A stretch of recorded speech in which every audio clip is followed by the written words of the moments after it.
Si Kyla ay nakatira sa kanyang ama, kasama ang kanyang mga kapatid sa ama. Si Kyla at ang kanyang ama ay maayos ang relasyon. Ang kanyang ina ay maagang nawala noong siya ay nasa 8 taong gulang pa lamang. Nasaksihan ni Kyla ang panlolokong ginawa ng kanyang ama sa kanyang ina. Wala siyang nagawa kung hindi ang lumuha dahil wala naman siyang magawa dahil siya pa lamang ay isang musmos na bata nang nangyari ang panloloko ng kanyang ama. Nang mamatay ang kanyang ina, 1 buwan pa lamang ay nagpakasal na kaagad ang kanyang ama sa naging kabit nito. Ngunit ganoon pa man, hindi siya pinabayaan ng kanyang ama. Lahat ng pangangailangan ni Kyla ay binibigay ng kanyang ama. Si Kyla ay nag-iisang anak ni Don Juanito. Mayaman sila. Lahat ng pag-aari ng kanyang ama ay sa kanya mapupunta. Ngunit dumating ang isa pang anak ni Don Juanito sa isa nitong asawa. Ito ay walang iba kung hindi si Arabella. Si Arabella ay isang masamang babae. Palagi nitong inaaway si Kyla. Dalaga na si Kyla ngayon at ito ay nasa tamang edad na. Hinihintay na lamang na ito ay mag-asawa, ngunit wala pa ito sa kanyang isip. Alam niya ang takbo ng isip ng mga kalalakihan. Kumbaga na trauma ang dalaga dahil sa ginawa ng kanyang ama sa kanyang ina. Minsan ay may nagbalak na manligaw sa dalaga, ngunit inagaw naman ng kanyang kapatid na si Arabella. Lahat ng lalaki na nagbabalak lumapit sa kanya ay palaging inaagaw ng kanyang kapatid. Kaya't minabuti na lamang niya na wag na lamang munang kumilala ng bago. Hindi naging maayos ang relasyon ng asawa ng kanyang ama at ang kanyang kapatid. Simula nang dumating ang mag-ina na iyon, ay parang isang hangin na lamang si Kyla sa kanilang bahay. Kinuha ng mag-ina ang buong atensyon na dapat ay mapupunta kay Kyla. Ngunit inagaw iyon ng mag-ina. Gustuin man niyang magtagal sa kanilang bahay at gustuin man niyang makasama ang kanyang ama kahit na hindi siya nakikita nito. Ngunit ayaw niyang makisama sa mag-ina. Palagi na lamang kasing napagkakaisaan si Kyla sa bahay nila. Palagi itong inaapi kapag wala ang kanyang ama sa bahay nila. Ginagawang katulong, ginagawang tagalaba, at ginagawang alipin sa mismo niyang bahay. Walang awa ang mag-ina na ito. At minsan pa nga ay pinagbibintangan siya na ninakaw ang pera ni Don Juanito. Pero ang totoong kumuha ay walang iba kung hindi si Arabella. Sinet up lamang si Kyla para magalit si Don Juanito sa dalaga. Kaya napagdesisyonan na lamang ni Kyla na lumayas na. Damit lamang ang kanyang nakuha at ang mga papeles niya. Ang kanyang pera ay kaunti lamang, kaya't nagtipid na lamang siya. Naranasan ng dalaga na matulog sa kalsada dahil wala naman siyang matutulugan. Wala sa Manila ang kanyang mga kamag-anak at puro ito nasa probinsya. Ang kanyang ama ay hindi naman na siya tinanggap pang muli. Nang siya ay bumalik kinabukasan doon, itinakwil na talaga siya ng kanyang ama. Masakit iyon para sa dalaga, ngunit wala naman siyang magagawa para baguhin ang desisyon ni Don Juanito. Kahit sobrang madaya ang mundo at pinagkaitan siya ng kaligayahan, may magandang nangyari pa rin naman sa kanyang buhay. Sa tulong ng kanyang sipag at tiyaga, natanggap siya sa isang trabaho bilang isang tagahugas ng plato sa isang restaurant. Tiniis niya ang ganitong trabaho para may panggasto siya sa pang-araw-araw niyang pamumuhay. Hindi niya kailangang maging maarte pagdating sa kanyang trabaho dahil sarili na lamang niya ang kanyang tatakbuhan at ang kanyang tanging kakampi.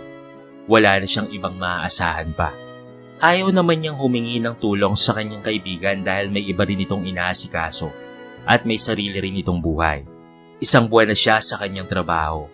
Mahirap man dahil walang katapusang hugasin ang palaging dumarating sa kanya, ay tinitiis na lamang niya. Kahit pahugas doon, hugas dito, at masakit na ang kanyang katawan sa kakatrabaho, pero kailangan niyang kumita ng pera. Bilisan mo naman dyan, Kyla, at huwag kang babagal-bagal. Reklamo ng kanyang katrabaho.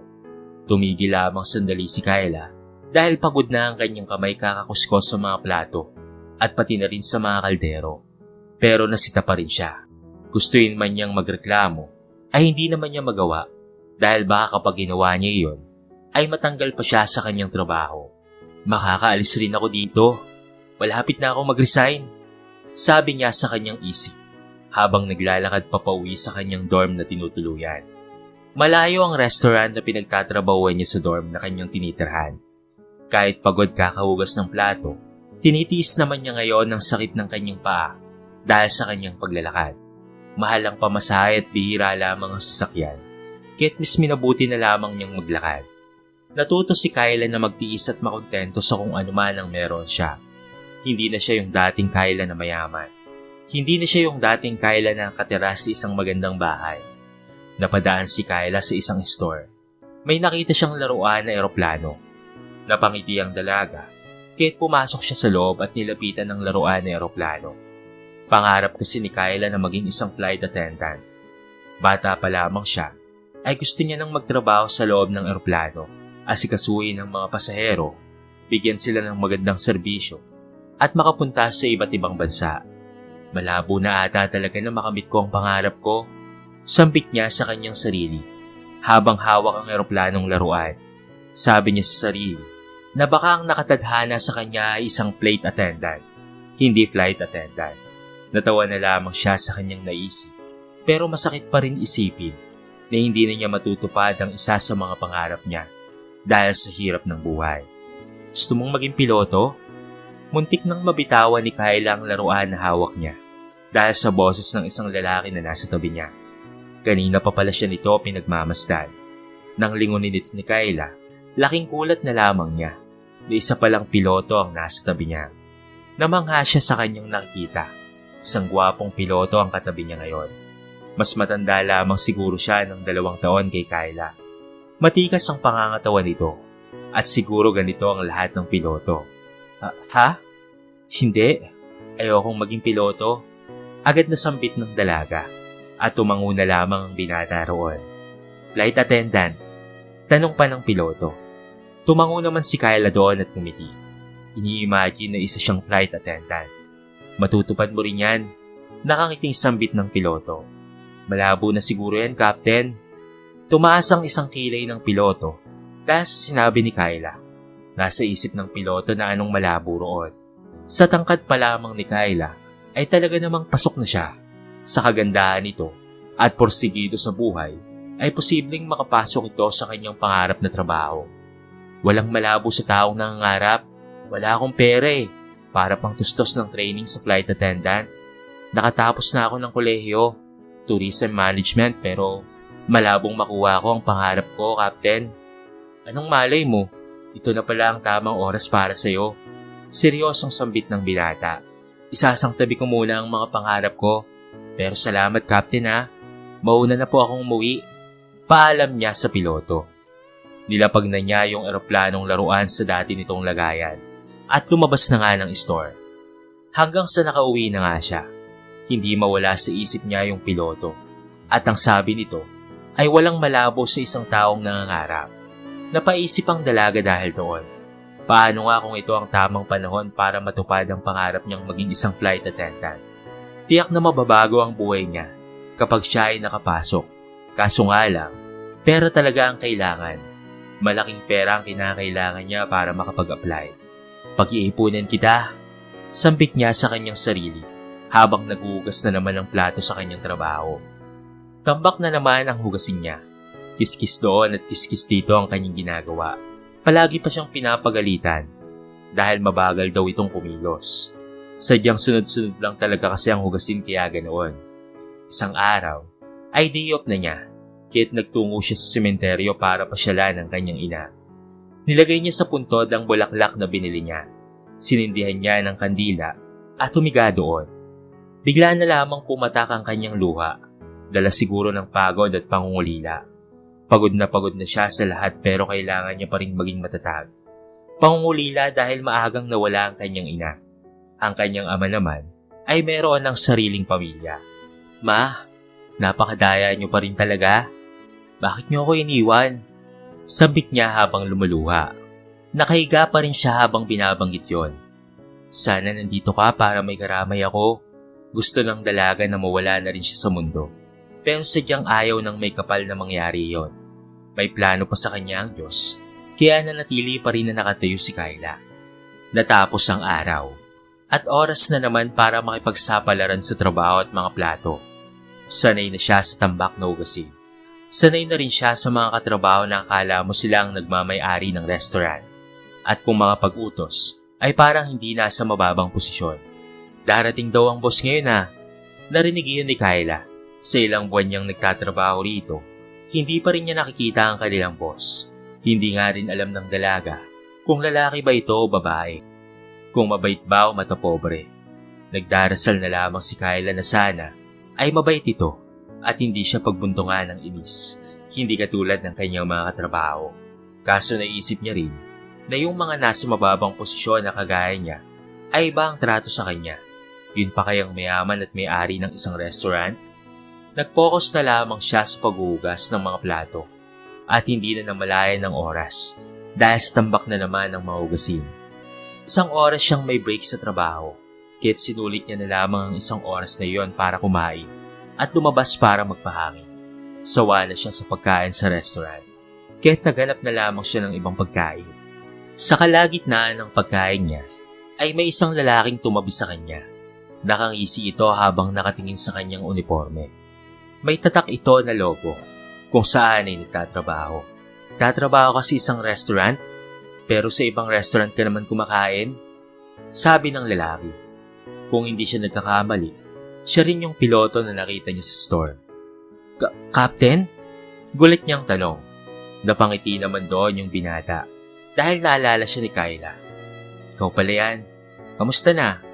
Mas nagulat ang dalaga dahil sa walang preno niyang bibig. Hindi naman sila close ng binata para tanungin niya ng ganoon. Ang daldal ko ba? Pasensya ka na ha. Bakit ba pagkain sa restaurant na pinagtatrabahuan mo? At dito ka kumakain? Tanong ng binata.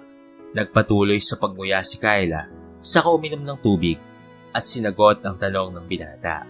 Nagsasawa na kasi ako sa mga luto at sa paligid ng restaurant, Captain. Gusto ko sa ibang putahe naman.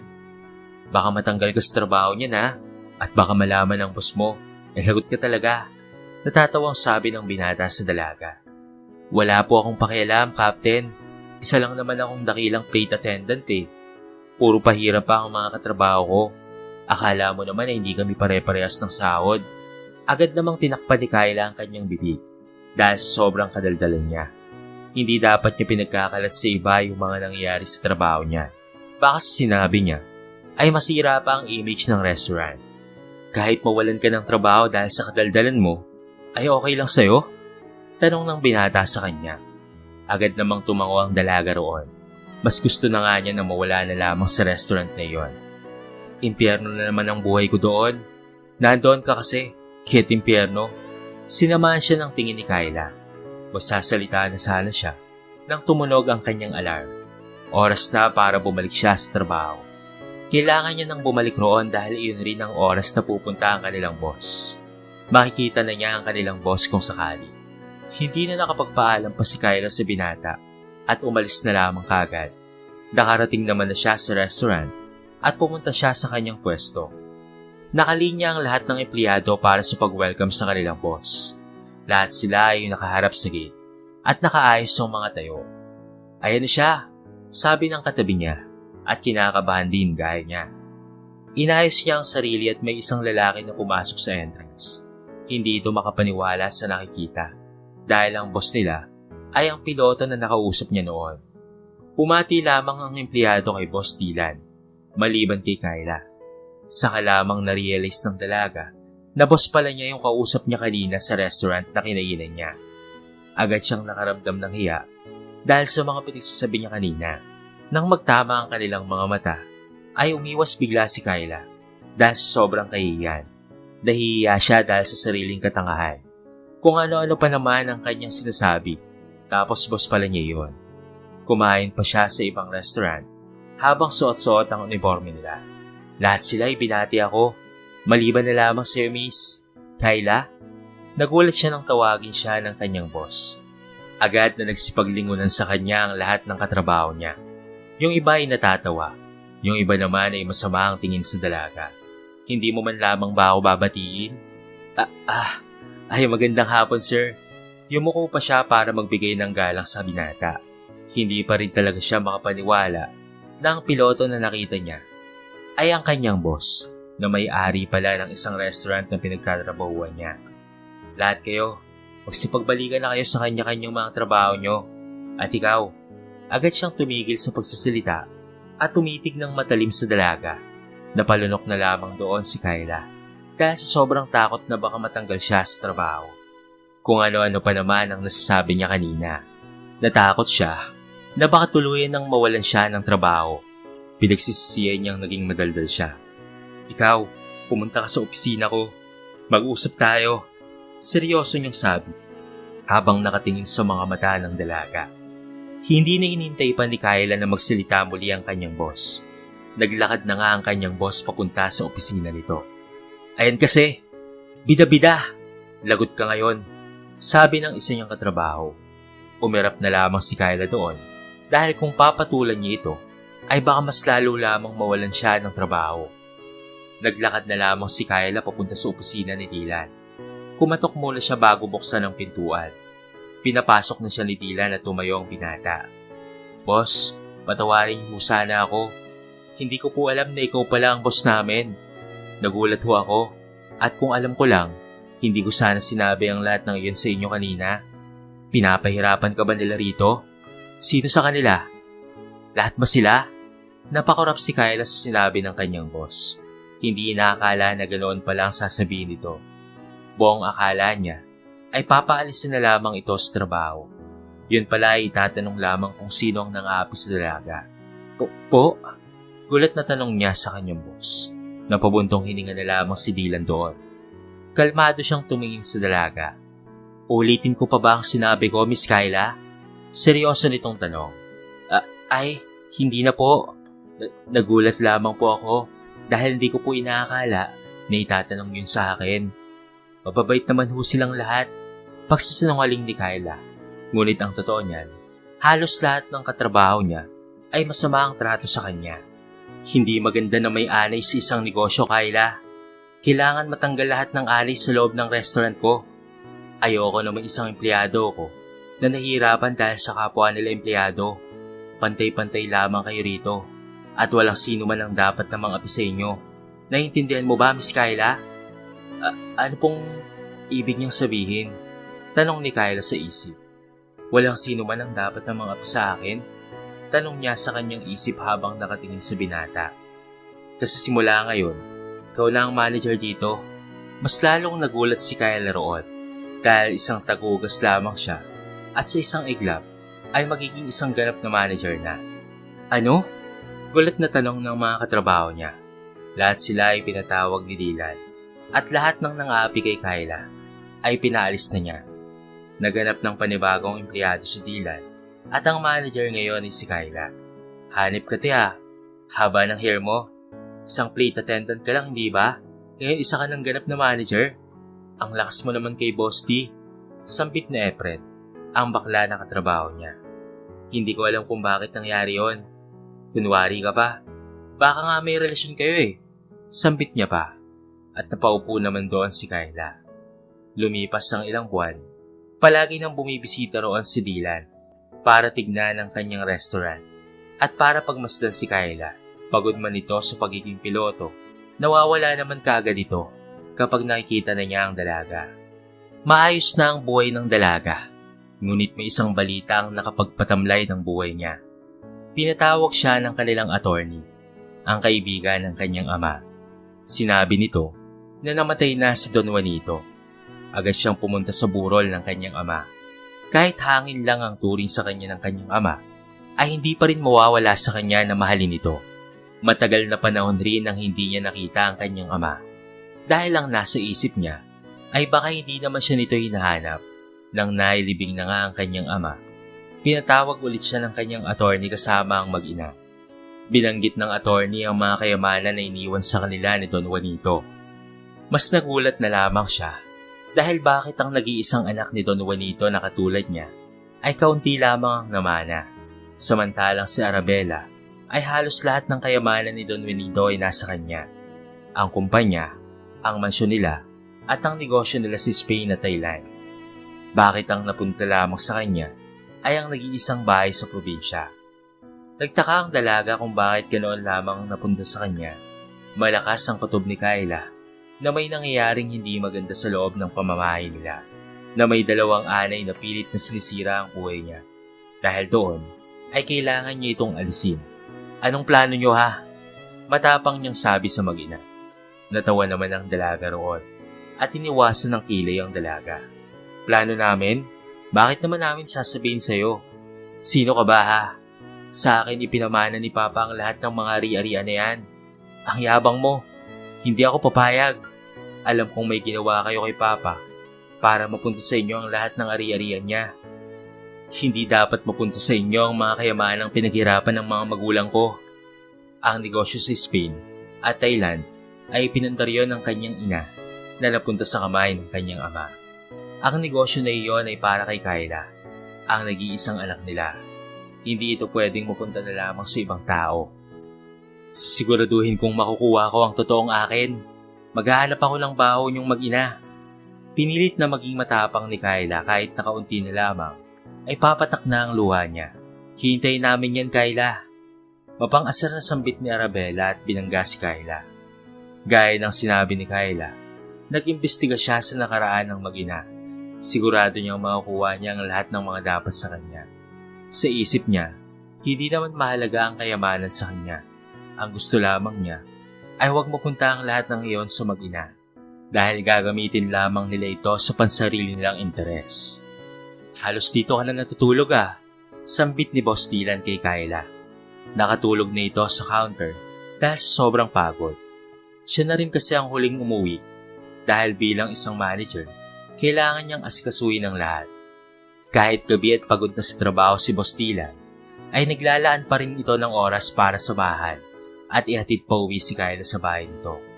Nalaman rin ng piloto ang nangyari sa ama ni Kyla at ang napunta sa kanyang ari-arian. Si Boss Dylan din ay nagpapaimbestiga sa mag-ina hanggang sa nalaman nilang hindi naman pala totoong anak ni Don Juanito si Arabella. Walang karapatan si Arabella sa kanyang kayamanan. Ang dapat na sa kanya ay napunta sa peking ana. Hindi pwedeng hayaan niya na lamang iyon. Anong pinagsasasabi mo Anak ako ni Papa. Nahihibang ka na ba talaga? Matapang na sabi naman ni Arabella. At nag-iskandalo talaga si Kyla sa kumpanya nila.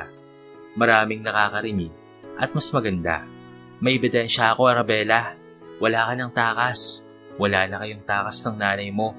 Hindi ka anak ni Papa dahil isa kang anak ng kabit ng mama mo. Hindi totoo yan. Kahit anong pilit na sinasabi ng dalaga kay Arabella, ay hindi ito sumunod. Hindi ito pumayag na makuha ni Kyla ang lahat ng pinaghirapan nila. Nalaman rin ni Kyla na ang pumatay sa kanyang ama ay ang asawa nito, ang ina ni Arabella. Alam ito ni Arabella, kaya pareho silang nakulong at nakuha ni Kyla ang dapat sa kanya. Nakulong na ang mag-ina at pinuntahan ito ni Kyla, ngunit laking gulat na lamang niya nang nakatakas pala ang mga ito. Pinaghahanap na ang mag-ina at nalaman ni Kyla na may sindikato pala ang nasa likod nila at ayaw nang tumutulong para makatakas ang mag-ina. Hindi malaman ni Kyla kung ano ang gagawin dahil nasa delikado na rin pala ang kanyang buhay. Pero hindi siya nagpapakita ng kahit anong takot dahil mabilis siyang mapapatumba ng mga kalaban kung kakikitaan siya ng kahinaan. Okay ka lang ba rito? Tatawagan ko ang kaibigan kong pulis para mabantayan ka, sambit ni Dylan. Si Dylan ay may plate pa bukas, kaya hindi niya mababantayan si Kyla. Gustuin man niyang makasama at maalagaan si Kyla, ay hindi maaari. Kaya ko lang ang sarili ko, Dylan. Hindi mo na kailangang mag-alala pa. Malakas ako sa Diyos, kaya huwag ka dapat na mamroblema. Sambit ng dalaga sa binata. Sa tagal na rin nilang magkasama, ay alam nila sa isa't isa na may nararamdaman silang kakaiba. Hindi lang basta pagkakaibigan, kung hindi higit pa roon. Hindi mo maiaalis sa akin ang mag-alala ko, lalo na't hindi pa nahanap ang stepmom mo. May bahid ng pag-aalala ang mukha ni Dylan habang nakatingin sa dalaga.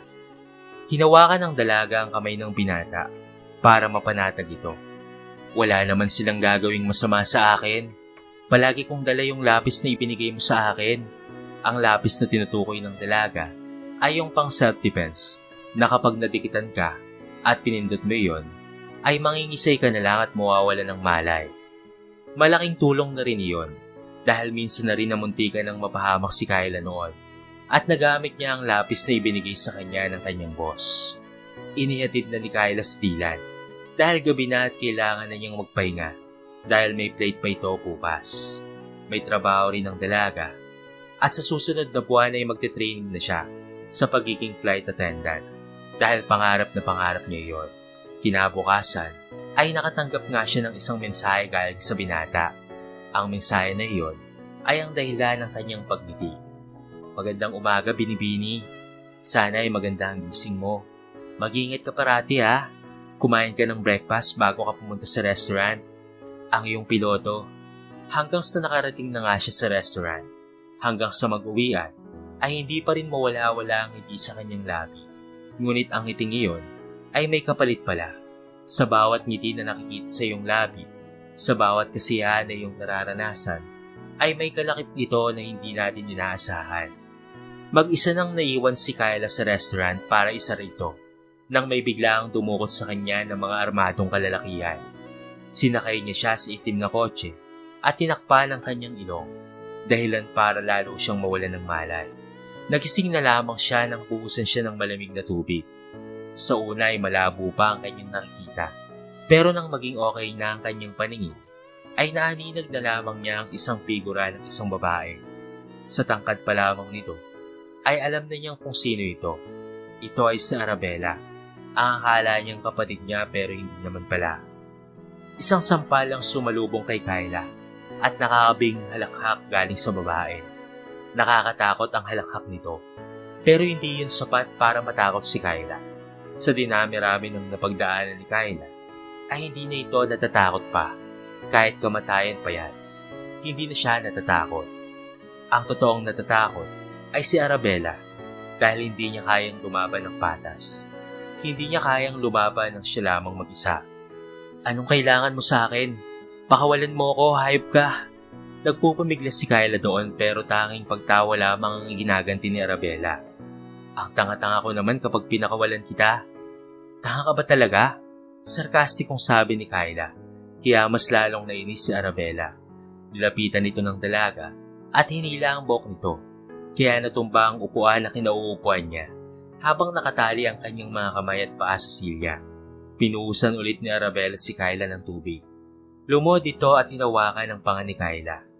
Matapang si Kyla at hindi siya basta-basta susuko. Kaya mas niruan niya si Arabella. Dahilan para mas lalo itong magalit. Ayan, tama yan. Magalit ka lang lalo. Mas gagalitin pa kita, sabi ni Kyla sa isip.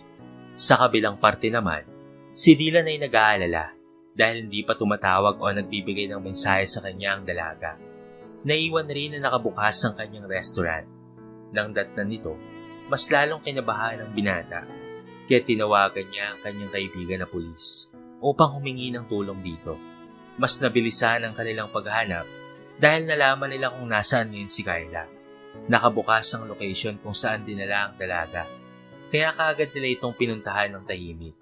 Ang kanilang sasakyan ay pinarada sa malayo upang hindi maalarma ang mga kalaban at maligtas nila ang dalaga. Nag-aalala man si Dylan, pero hindi dapat siya inaan ng loob dahil alam niyang matatag si Kyla. Malalampasan niya ang lahat ng ito. Kilala niya ang dalaga at hindi ito basta-basta susuko. Minahal niya ang dalaga dahil sa katapangan nito. Porsigido na makamit ang kasiyahan na kanyang tinatamasa. Umalis sandali si Arabella dahil napikon ito kay Kyla. May nakabantay kay Kyla na 2 armadong lalaki. Sa talino ni Kyla, ay nakaisip siya ng paraan para matulungan ang kanyang sarili at makatakas dito.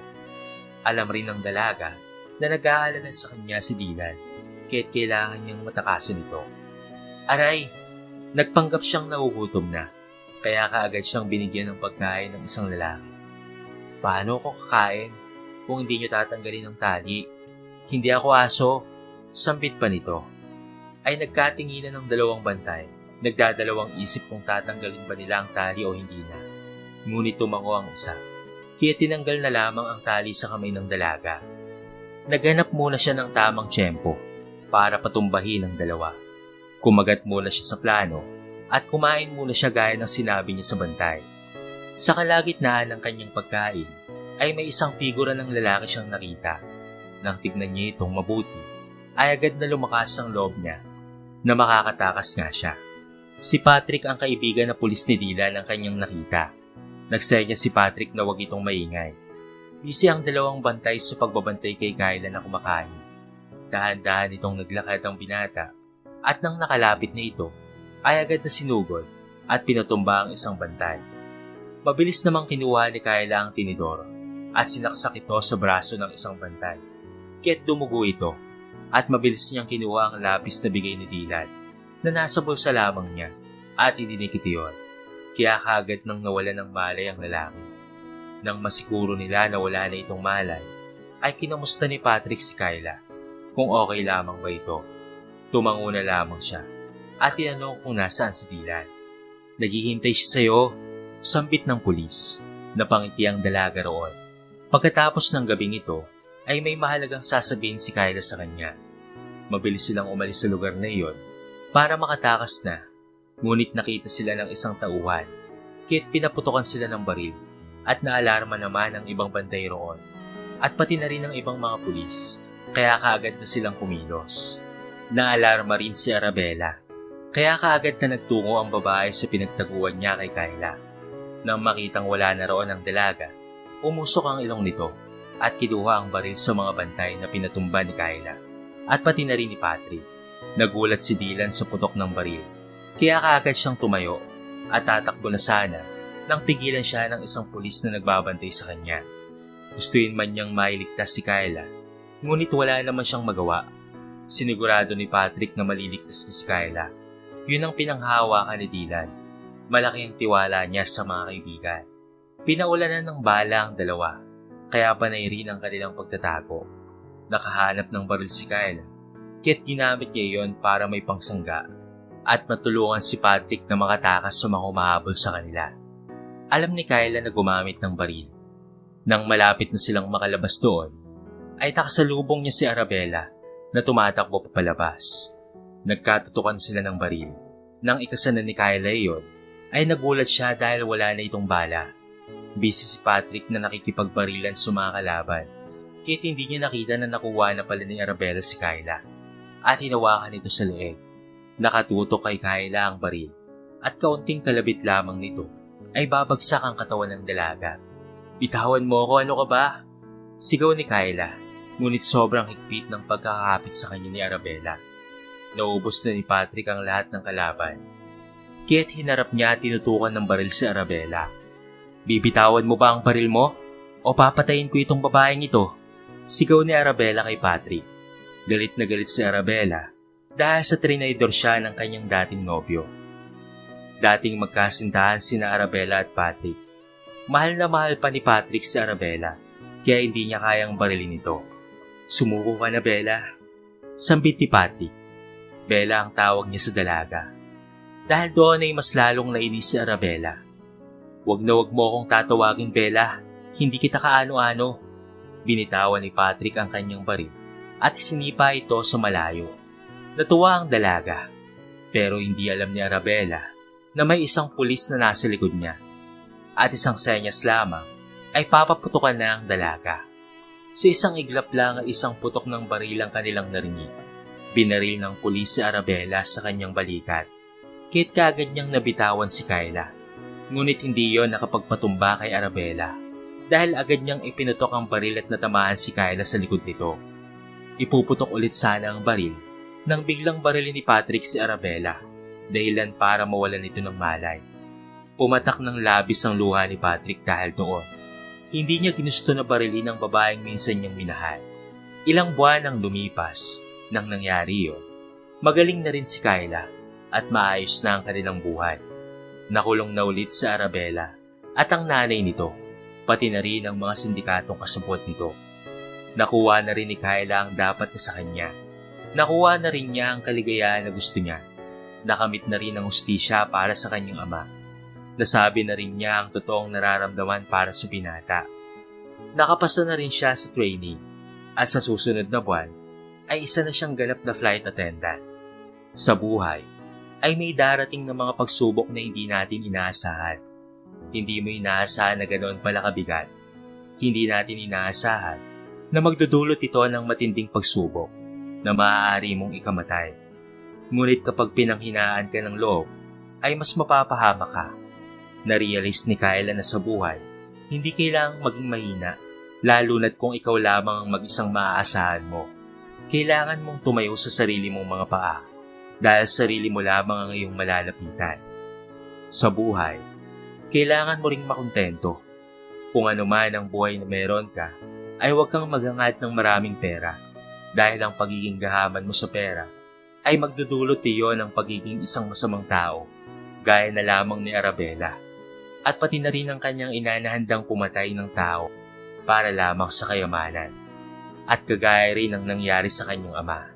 Nagtiwala ito sa mag-ina at itinakwil ang totoong pamilya niya, na sa buhay, hindi naman kailangan na ibuhos ang buong tiwala sa isang tao dahil hindi mo alam na isa pala itong anay at siya ang sisira sa buhay mo. Sabi nga ni Dylan, ang anay ay kailangan ng alisin sa isang negosyo dahil mas lalong maninira ito at babagsak ang iyong negosyo. Mahalaga rin sa buhay ay ang masabi mo ang totoong nararamdaman mo para sa isang tao dahil hindi mo alam kung kailan ka kukunin ng may kapal. Kailangan mo rin maging isang matapang at huwag panghinaan ng loob dahil iyon ang magiging sanhi ng iyong pagkatalo.